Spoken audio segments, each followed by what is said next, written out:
Hello, everyone. It's me, Uncle John. Today, I am going to read S6 6020 Arthur and the Crunchy Cereal Contest, Chapter 6. Inside Arthur's garage, everyone stared at one another. Their mouths were wide open. Well, said Arthur, maybe that was too much of a bang, but I think it's a good start. There was a knock on the garage door. Arthur opened it. A police officer was standing outside. A cruiser was out on the street. The lights were flashing. Oh my, said Arthur. I'm investigating a complaint, said the officer. Actually, we had a number of calls. You did? Said Arthur. What about? The officer looked at her notes. Someone thought a cat was being tortured. We take the pretty dim view of that around here. Do you have a cat? No cats, just a dog. And he's fine, honest. Someone else heard the siren warning of a nuclear meltdown. The officer looked over Arthur's shoulder. You're not using any unauthorized materials in here, are you? No uranium? No fancy isotopes? Arthur shook his head. We were just rehearsing a jingle. Officer scanned the band members. All right then. She put away her pad.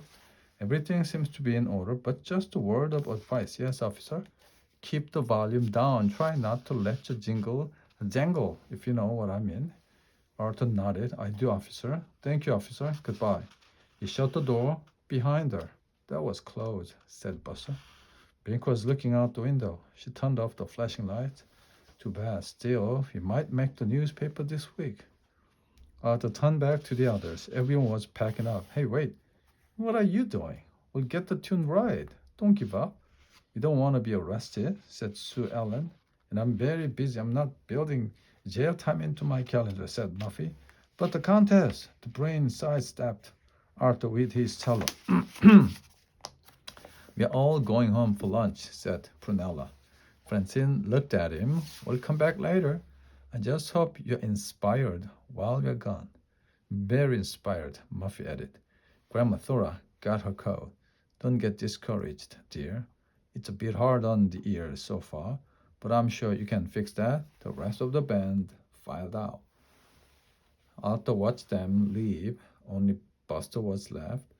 You'll feel better after lunch, he said. I know I always take better on a full stomach. Arthur's stomach was in a big knot. I can't think about food right now. I have work to do.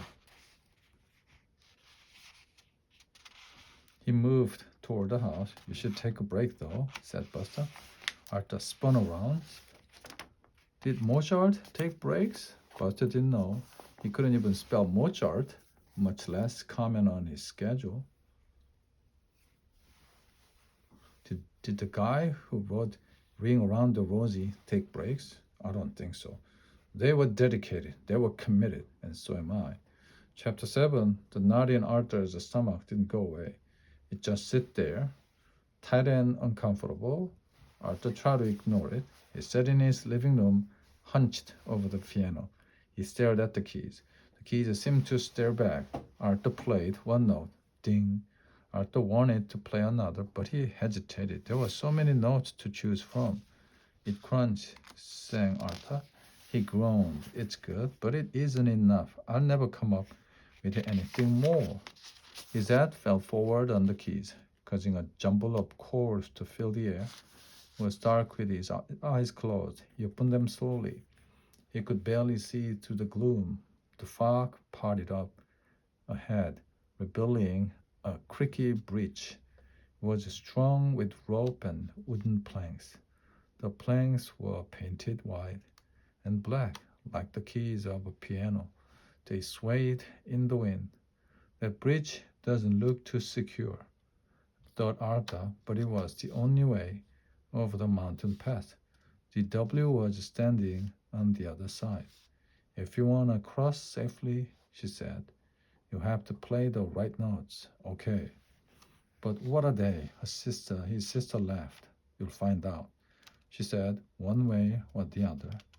Arthur frowned. He took a leap forward, landing on the third plank.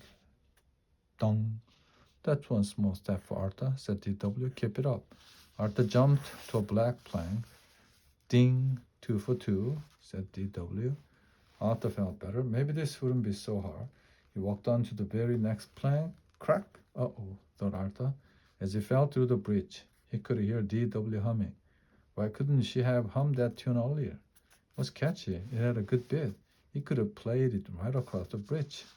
Arthur jerked his head up. The bridge was gone. So was the mountain pass. He was back, facing the piano, but D.W. was still humming. Arthur followed the sound into the hall. It was coming from upstairs. Arthur tiptoed up the step to D.W.'s room. He peeked inside.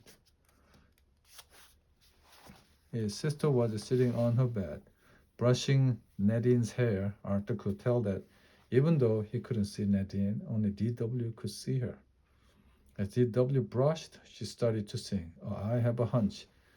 Breakfast, dinner, and lunch would be so fun to munch if I had it with Nadine. Well, the same song she had been humming before, only now she had added the words.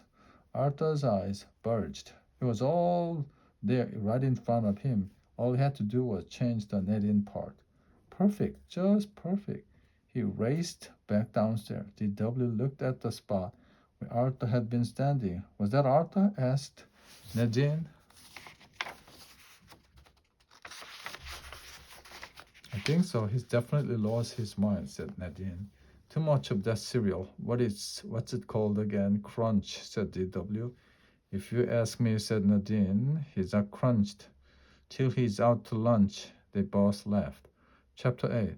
The mood was grim in Arthur's garage as the band members returned from lunch. The sun was shining outside, but the garage itself seemed darkened by a cloud. Francine was tapping out a slow march on her drum. Murphy was warming up with some painful screeches on her violin. They sounded as if she had accidentally stepped on a cat's tail. The Binky was putting a new reed in his clarinet. I hope everyone ate a big lunch, he said. I know I did. It could be a very long afternoon. Even Grandma Thora seemed a little down. She was tapping her foot and singing to herself. Time is quickly running out, and Arthur is on the spot. He must put aside all doubt and show us what he's got. After each line, she wailed softly on a harmonica. Cheer up, everyone, said Buster. I'm sure Arthur won't let us down. He might not want to, said Prunella, but eating all that crunch cereal may have rotted his brain. Francine made a face. If it starts oozing out his ears, I'm out of here. At that moment, Arthur rushed in. His brain didn't look rotted, at least from the outside. In fact, he looked pretty happy. I've got it, everybody. I've got the jingles. Listen to this. The room grew still. Arthur started to sing. Oh, I have a hunch. Breakfast, dinner, and lunch. It'd be so fun to munch if I had it with some crunchy. It's got a good beat, said Grandma Thora, snapping her fingers. And you can dance to it. Buster clapped. Way to go, Arthur. Amazing, said Francie. That actually was good, Murphy finished for her. What inspired you? Asked the brain. It's hard to explain. Inspiration. I was sitting in the living room and I heard this tune. Arthur paused, suddenly remembered where all his inspiration had come from.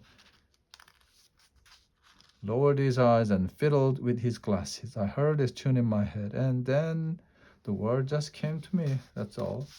Buster was impressed. Wow, I guess that's how a great jingle is born. Nothing at first, nothing at second either. And then poof, out of nowhere, something beautiful, I guess so. I've heard worse, I suppose, said Blinky. Good for you, Arthur. Art beat his lip. Well, I'm glad everyone likes it. Now we just have to play our parts.